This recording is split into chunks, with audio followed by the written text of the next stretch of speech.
I'm not willing to be water under the bridge. How the would he? We put hits out on each other, for God's sake. My name is Bob. I'm a retired member of the Outlaws Motorcycle Club in Canada, and I'm chatting with Stacks.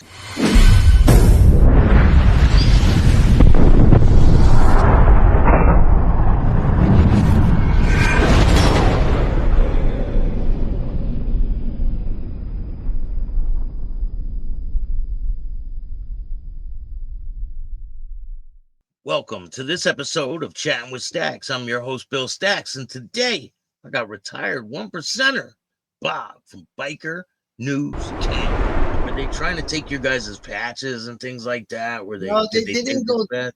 They didn't go that far at that time, but I think that after like there's still outlaws and there's still Hell's Angels in my city to this day. So, but I think that there's been things where the support clubs have done shit. And it's a shitty thing to do to a guy, man, because he ain't supposed to give that thing up. He's supposed to go to the ground defending that thing, and nobody's willing to go to the ground defending a piece of material, right? But you're supposed to. Yeah. And if you don't, you better take a hell of a good beating. And that doesn't sound like much fun either. Have you seen guys get their patch taken, or have you guys taken patches in the past? Yeah. We've taken a couple in the past. You know what happens most of the time when you hear about shit going on in the biker world? It's internal, right? You know what I mean? Like I pulled plenty of outlaws patches because I was able to, and they weren't making the cut. So So what would be a reason why you would pull an Outlaws patch, and can you walk me through a situation? like a theft or trying to bang somebody else's old lady, stuff like that.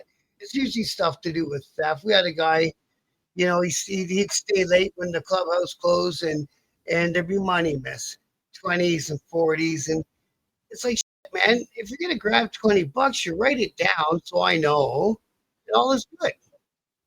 Don't Yeah, you're steal not gonna it, steal it.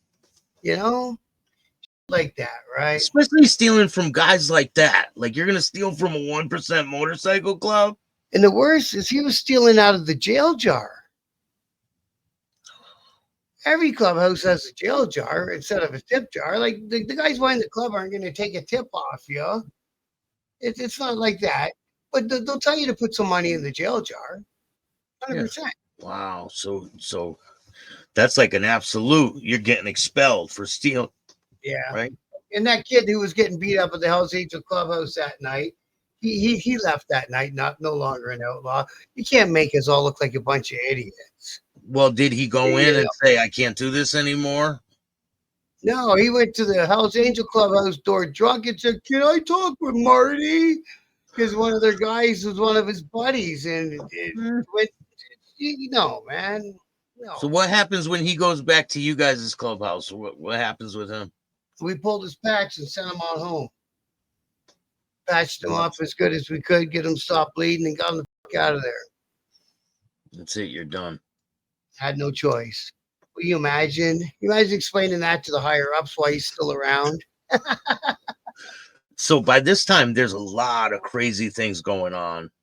Yeah, in there the was a city. thing. There was a thing that happened in London where four guys showed up to one of my members' door at his place, four of their guys, and don't forget, like we were all very good friends before they went and switched allegiances. These people, and there was more of them than there was us.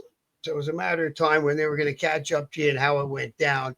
So they went banging on his door, and they're like, "Hey, it's so and so, and we need to talk," and blah blah blah. Well, the kid had a thing on the other side of the door, and he let it go, and a guy lost a piece of his liver and stuff. And then it was a outside staircase on a two-story home. It was the club owned the house, and we rented out two different apartments up and down to members, right? He had the upper. And so he went down, boom, boom, boom, chasing them down. And he started going off towards the street, boom, boom, boom. A taxi got hit. So what are you guys doing, man? Then all of a sudden there was cops everywhere. And we all started getting arrested, right? The Holmes got arrested. A week later, I got arrested, all for having a bang bang in our pocket because You're not being in that situation and not having one. And they're raiding people's houses, right? Were they Yeah, going around raiding everybody? yeah. So I spent the last 6 months of being in the club on bail because they got homes. So they basically took out my whole chapter. The cops did, right? After that incident with the thing, well, you know, and then the guy who actually did it for my group made it out of the city somehow. Oh, I know how. He called the snitch, and all this whole time we had a snitch inside of our club as a member who was feeding the RCMP, which is our FBI information. So he's And a full patch member. He's right, telling the cops everything. everything. He had a handler and everything. They sent him to my house to look for Kane twice, and I told him to go away. So you don't have a chance. Oh man, the whole thing was circling in on this man. It's like, holy Christ! But that was the ending. We got to talk about the middle times when it was fun too. Before Yeah. the HA came to town, but before everything went upside down and turned, before the snitch got let into our club, and it's always, the snitch got let in by a guy who had been sent to another chapter that he didn't know nobody at, and the guys he did know that he was told to, this guy will help you, that guy will help you. They're friends of the club. He didn't use. He thought he'd do it his own way. So then he was up there broke. So then he meets a guy who comes to the clubhouse who tells him one of the members is his cousin. Well, the member in question is in federal lockup, and nobody's got a way to ask him, hey, is so and so your cousin, right? Yeah. So he takes him at his word, and he's a snitch. And all it took was all it took for him to get in was to open a snowplow business with the guy and split the money. That's all it took.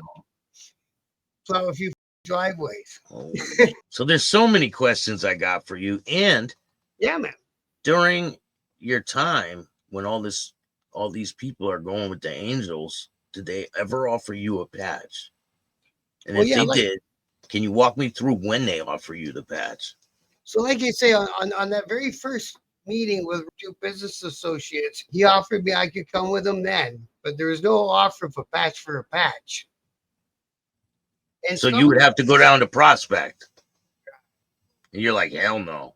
And then, like when it was all swirling around, everything was going, we actually had some of the guys in our chapter right away. Well, we're more friends with that guy, the bar owner guy, Rob. And we're going to go with him, hope there's no hard feelings. Well, the one guy did that. He caught a beating one night. I don't know. I wasn't there, but he caught a beating. He went home in an ambulance. So there was your own people that end up going with the guy from the club. Yeah. Yeah. And did they start as prospects too? Yes, they did. Wow. So they gave up a full patch outlaw patch for a prospect 81 patch. Wow. Which to me was never going to happen. I got too much pride for that. And then you don't even know when these people are asking you this, you don't know if you can trust them. Right. You don't know if it's going to be a sneak deal where they say, come on over and just to get your patch and then send you down the road, right? Right. And then your club ain't going to take you back. That was exactly how I thought about it. Because there's one guy in there that I had personal beef with, who was also an ex-outlaw from Toronto. And I said, what am I going to do about that guy? And they're like, oh, he's willing to be water under the bridge kind of thing. I said, I don't believe that, man. Like, I'm not willing to be water under the bridge. How the would he? We put hits out on each other, for God's sake. We did not like each other. So, Wow. Yeah. So that was my thought. I thought he's going to get me in there. I'm going to turn in my patch back here. All them guys instantly hate me. I'm going to go over there and he's going to say, what are you doing here? Get home. And I'll be standing there with my dick in my hand. So that was exactly what my thoughts and concerns were. I think they would have did that. Because the second time around, so I told you about the one. So two of them left pretty much right away with the strip joint guy. Opened up his chapter in London, and then the one guy was downtown.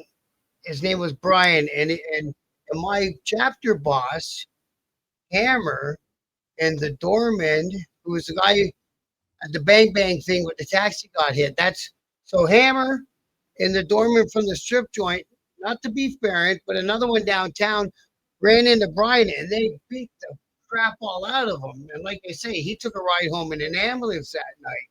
The next day, he shows up at my door with another HA, and right to my door. Boom, boom, boom. I let him right in my house. It's like, well, I'd rather have him in my house. If anything goes off, I got probable cause or whatever it's called, right? Hey, so my wife wasn't too happy, but he's his face is like bad, man. He's going, what are we gonna do about this?